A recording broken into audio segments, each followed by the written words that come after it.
अली जफर साहब जी।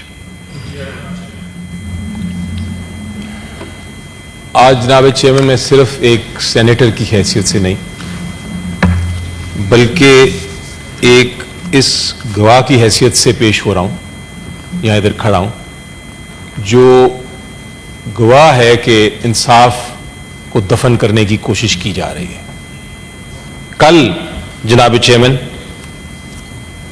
दूसरी तरफ से लॉ मिनिस्टर साहब ने फरमाया अल कादिर केस के बारे में, जो इमरान खान साहब के खिलाफ केस पेंडिंग है जजमेंट के लिए, फैसले के लिए, कि ये एक ओपन एंड शट केस है।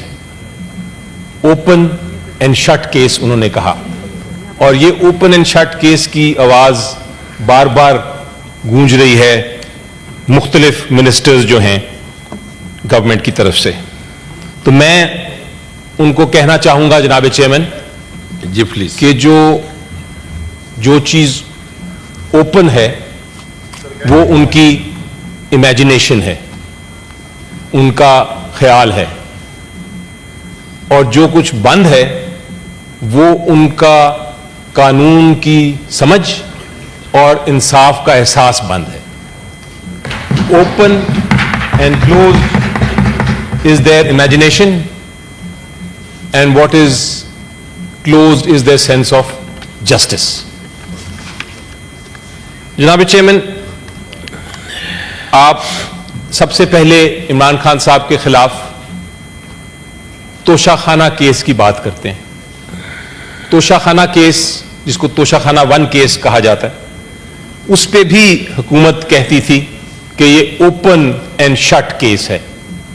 लॉ मिनिस्टर साहब भी और बाकी उनके जो अरकान हैं, लीडर्स हैं, बहुत बड़ा केस है जी, अरबों रुपए की ज्वेलरी जो है वो खरीद ली और कम पैसे दिए उसके, अरबों रुपए की, 300 अरब 400 अरब रुपए की। ओपन एंड शट केस है। उसके लिए ये साबित करने के लिए कि अरबों खरबों की ये ज्वेलरी थी, किसको पेश किया इस ओपन एंड शट केस में हुकूमत ने? जनाब चेयरमैन, एक सेल्समैन को जो FA पास भी नहीं था, 2 बार BCom में फेल हो गया, और वो सेल्समैन किस चीज का था? टायर्स का। वो टायर बेचता था जनाब चेयरमैन। वो टायर बेचने वाला, जो कि एक इंडियन की दुकान में काम करता था, उसने आके एक रुक्का पेश कर दिया कि मेरी नजर में ये खरबों रुपए की, अरबों रुपए की ज्वेलरी है, और उसके ऊपर इन्होंने ये ओपन एंड शट केस बनाया। जिस दिन ओपन एंड शट केस कहा मिनिस्टर साहब ने, तो जो अदालत थी, लोअर कोर्ट, वो भागे भागे गए और ओपन एंड शट केस में सजा भी सुना दी।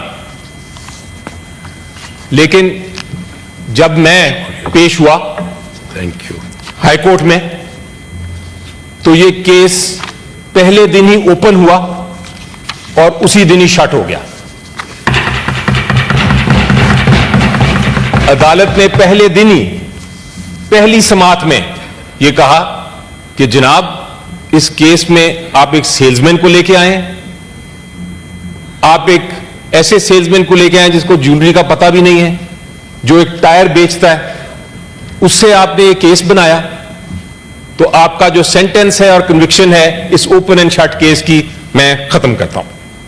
यह था सर तोशाखाना केस। दूसरा केस बनाया यही कहते हुए कि बहुत बड़ा केस है, बहुत बड़ा जुर्म हुआ। इमरान खान साहब ने साइफर के बारे में बात कर दी, इसको साइफर केस कहते हैं। इस पे भी बार बार हर टीवी स्टेशन पे, हर मीडिया हाउस पे, हर अखबार में, सेनेट के फ्लोर पे, नेशनल असेंबली के फ्लोर पे, सब ने कहा open and shut case. Open and shut case जब अदालत में आया, तो अदालत ने क्या फैसला किया कि ये तो जुर्म ही नहीं बनता, ये open and shut case shut कर दिया, ये कह के कि ये जुर्म ही नहीं बनता। जनाब, झूठ जो है ऊंची ऊंची आवाजें बोल के, तकरीरें करके सच नहीं बन जाता। अल कादिर केस का पूरी कौम को पता है के हकायक क्या है, जो भी मैं आपको सिंपली बताऊंगा कि ओपन एंड शट केस है क्या। आज मैं अपने दोस्तों को कहूंगा कि तारीख से सीखें। जब आप इंसाफ के हथियारों को, इंसाफ के हथियारों को जबर के हथियारों में तब्दील कर देते हैं तो हुकूमतें लरस जाती हैं, हुकूमतें गिर जाती हैं। जनाब चेयरमैन, जब इंसाफ ताकतवरों की हाथों में एक पॉन बन जाता है, जब इंसाफ एक पॉन बन जाता है तो फिर हुकूमतें गिराने वाली तहरीकें जो हैं वो जन्म देती हैं। ये सीखें जनाब, ये सीखें कि आज अदालतों को इन्होंने मैदान जंग बना लिया है। ये हकीकत है। अदालतों के जरिए इमरान खान साहब को अंदर रखना चाहते हैं, केसों के जरिए सियासत करना चाहते हैं। रूल ऑफ लॉ जिसकी हम बात करते हैं वो खंडरात बन चुके हैं। इन खंडरात पे क्या ये उड़ान करना चाहते हैं अपनी इकोनॉमिक पॉलिसी की? क्या कहते हैं उसको, उड़न कटोला या जो भी इन्होंने नाम लिया है, जो भी नाम दे दें, इस किस्म की नाइंसाफी पे कोई कौम तरक्की नहीं करती। ये समझने की जरूरत है जनाब। केस बनाते हैं open and shut, bar bar open and shut case बनाते हैं। अदालतें कहती हैं ओपन करो और शट कर दो। जनाब चेयरमैन, अल कादिर केस की बात करते हैं। सबसे पहले तो मैं आपको बताऊं ऑन द रिकॉर्ड कि इससे इमरान खान साहब को नुकसान नहीं पहुंच रहा, इससे पीटीआई को नुकसान नहीं पहुंच रहा, इससे उन बच्चों को नुकसान पहुंच रहा है जिनको आपने पढ़ाना था, जो हुनरमंद बच्चे थे, जो स्टूडेंट्स थे, जिन्होंने आके science and technology, सीरतुल Nabi, religious scholars बनना था, साइंटिस्ट बनना था, वो इस वक्त खालम खाली बिल्डिंग पड़ी है। क्यों? क्योंकि एक सियासी इंतकाम लेना चाह रही है हुकूमत।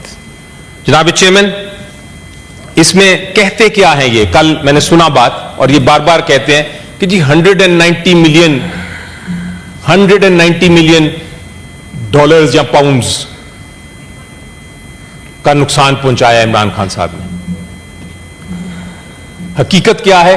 और ये बहुत जरूरी इंकशाफ है जो मैं इस वक्त सेनेट में करना चाहूंगा, क्योंकि ओपन एंड शट केस इससे क्या बनता है? इस इल्जाम से केस ये है इनका कि एक, आपने सुना हो शायद चेयरमैन साहब, एक लंदन की, बड़ा महंगा मुल्क है लंदन, और उसमें एक बहुत ही महंगी सड़क है। उस सड़क का नाम है मेफेयर, या उस एरिया का नाम है मेफेयर, और उसमें एक हाइड पार्क की बिल्डिंग है। वो हाइड पार्क की बिल्डिंग किसने खरीदी थी? उस शख्स का क्या नाम था? जो रिकॉर्ड पे आया है नैब के, मेरे पास ये नैब का रिकॉर्ड, ये तो एविडेंस लेके आए। वो बातें करो, कल इस पे लीडर ऑफ द अपोजिशन वो भी बात किया जनाब, मैं कंप्लीट कर रहा हूं, मैं जवाब दे रहा हूं इसका। ओपन एंड शट केस का, नई बात, ओपन शट केस का। जी जी जी। हसन नवाज साहब कौन है? हसन नवाज साहब कौन है? हसन नवाज साहब नवाज शरीफ साहब के बेटे हैं।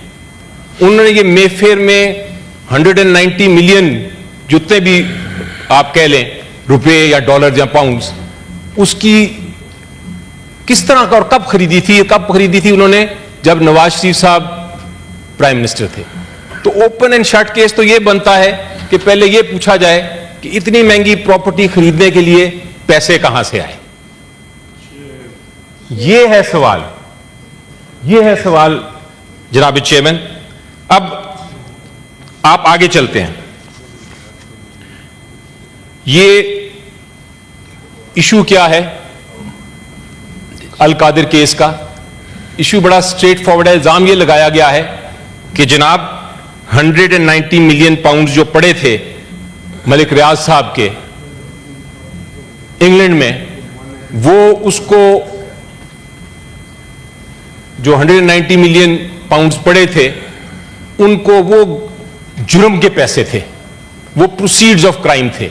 सारा केस जो ओपन एंड शट बात करते हैं वो ये बात करते हैं कि जो 190 मिलियन पाउंड्स जो पड़े थे मलिक रियाज साहब ने जब ये प्रॉपर्टी बेची और उसके पैसे उनके अकाउंट में थे, ये जुर्म के पैसे थे। तो जनाब चीख चीख के या मीडिया पे कह के जुर्म के पैसे थे, तो जुर्म के पैसे नहीं बन जाते। ये साबित करने के लिए कोई अदालत का फैसला चाहिए कि जुर्म हुआ और जुर्म के ये पैसे थे। आज तक कोई सबूत नहीं दिया, ना नैब के केस में, ना जब उनके विटनेसेस आए जो जेल ट्रायल में आए, किसी जगह यह नहीं कहा गया, यह नहीं साबित किया गया कि ये प्रोसीड्स ऑफ क्राइम हैं, यानी कि जुर्म के पैसे हैं।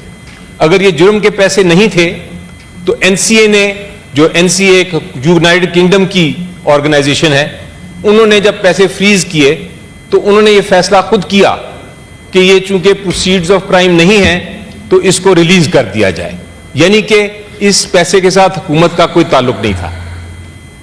यह कहना कि ये प्रोसीड्स ऑफ क्राइम है और ये ओपन एंड शट केस है, आज भी कोई दिखा दे डॉक्यूमेंट जो ये कहता हो। शुक्रिया प्रोसीड्स ऑफ क्राइम। जफर साहब, टाइम जी, मैं इसको खत्म कर रहा हूं जी, खत्म कर रहा हूं, ये बहुत जरूरी बात है। मैं उससे बात कर रहा हूं, ओपन, मैं उससे बात कर रहा हूं, दूसरी मुझे जवाब दे। आगे चलते हैं, आगे चलते हैं, आगे चलते बात हैं, करने दो उसको आगे। अभी तो 11 मिनट हुए सिर्फ। आप सब जी जी। अब दूसरी मैच खत्म कर रहा हूं, सिर्फ 15 मिनट की नहीं।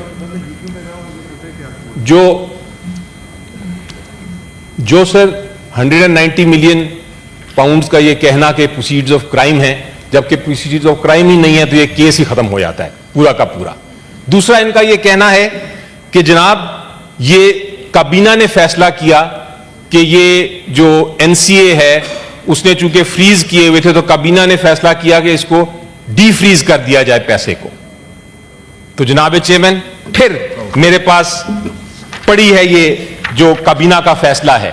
काबीना ने ये कभी नहीं फैसला किया कि आप फ्रीज करें या डी फ्रीज करें, यह फैसला बरतानिया की हुकूमत ने किया।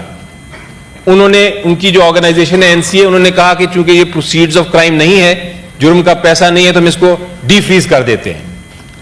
काबीना का फैसले में कहीं नहीं लिखा, काबीना को सिर्फ यह रिक्वेस्ट की गई कि जनाब चूंकि ये पैसा हम पाकिस्तान भेजना चाहते हैं, तो इसको आप सेटलमेंट को कॉन्फिडेंशियल रखें, यानी सीक्रेट रखें, तो हम भेजेंगे पाकिस्तान। तो काबीना ने फैसला कर लिया कि ठीक है, आप इसको भेज दें पाकिस्तान पैसे को, हमारा पैसा तो है ही नहीं, आप भेज दें, हमारे पास एक फॉरेन एक्सचेंज आएगा। तो ये कौन सा जुर्म है जनाब, ये कौन सा जुर्म है इस काबीना ने किया?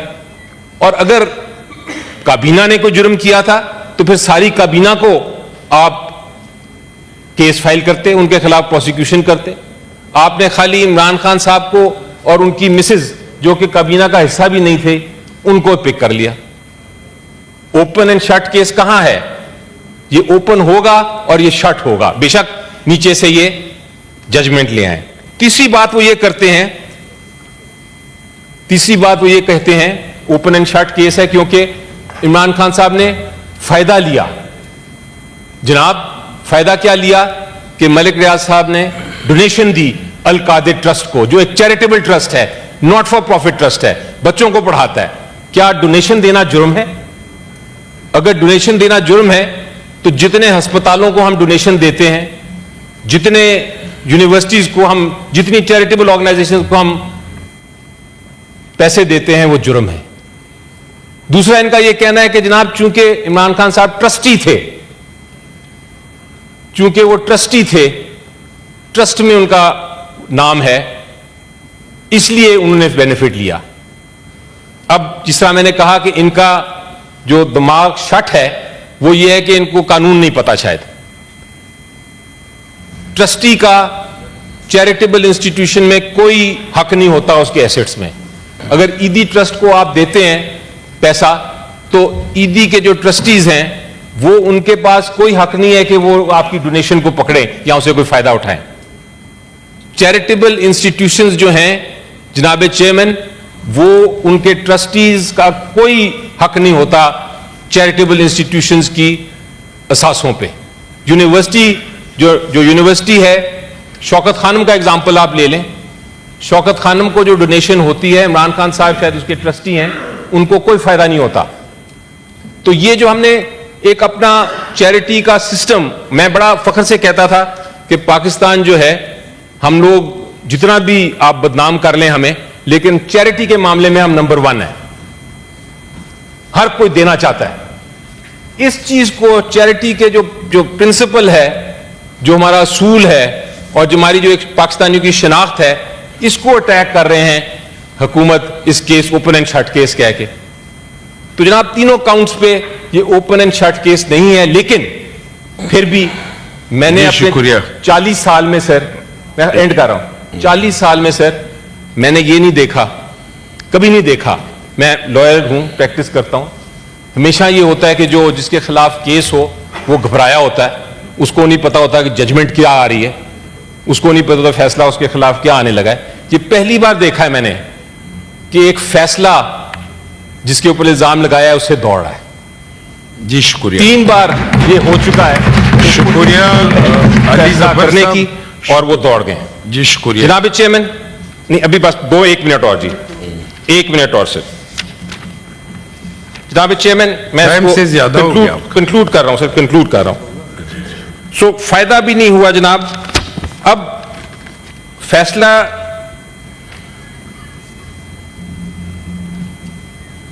करना है हमने कि पाकिस्तान को किधर लेके जाना है सर। गुजारिश तारीख अली जफर साहब, मेरे पास कोई 5, 6, 7 रिक्वेस्ट है sir. 2 minute sir, 1 minute. Memon साहब के सर, गिला है कि मुझे कभी टाइम, मैं चाह रहा हूं कि सबको in 1 minute I am finishing sir. जी जी, आई एम 1 मिनट मैं चाह रहा हूं कि सब फिर सर एकदम। जनाब चेयरमैन, इंसाफ जो है, कोरम का निशानदेही भी फिर आप लोग करते हो तकरीर के बाद। इंसाफ की बात कर रहे हैं सर। इंसाफ जो है सर, इंसाफ जो है वो अंधा नहीं होता सर, इंसाफ अंधा नहीं होता सर, लेकिन बहरा भी नहीं होता। जो हमारी इजहार राय है और जो जिन बेचारे मजलूमों की खामोशी है, इंसाफ उसको सुन रहा है और इंसाफ होगा। आप देखेंगे कि ये जो अल कादिर केस है, इसमें बेशक जो भी फैसला आता है, हम कहते हैं जल्दी फैसला आए, इसका इंसाफ हम लेके छोड़ेंगे। कहते हैं कि एनआरओ ले रहे हैं मुज़ाकरात से, इमरान खान साहब या पीटीआई को एनआरओ लेना चाहती है। बड़ा वाज़ेह तौर पे मैं कहता हूं कि हम ये केसों में, चूंकि ये बिल्कुल ही ओपन एंड शट केसेस हैं, इस लिहाज से कि ये केसेस ने खत्म होना है, ओपन होना है और शट होना है, तो मैं इनको ये कहूंगा कि हम केसेस लड़ रहे हैं, हम केसेस से ही जीतेंगे। जहां तक मुज़ाकरात का ताल्लुक है, उसका इससे कोई ताल्लुक नहीं। जी शुक्रिया ने ये बिल्कुल नहीं माना। शुक्रिया जी। आखिरी बात सर, मेरे पास तकरीबन 12 लोगों का आखिरी बात सर, मुझे अफसोस से कहना पड़ता है कि मैं किसको टाइम दे दूं, लिहाजा मैं आखिरी बात 10 मिनट के लिए इजलास में वक्फा करता हूं। मैं अफसोस से कहूंगा सर, आके फिर बाकायदा मैं अफसोस बात करते हैं। अफसोस से कहूंगा शुक्रिया जी। 10 मिनट।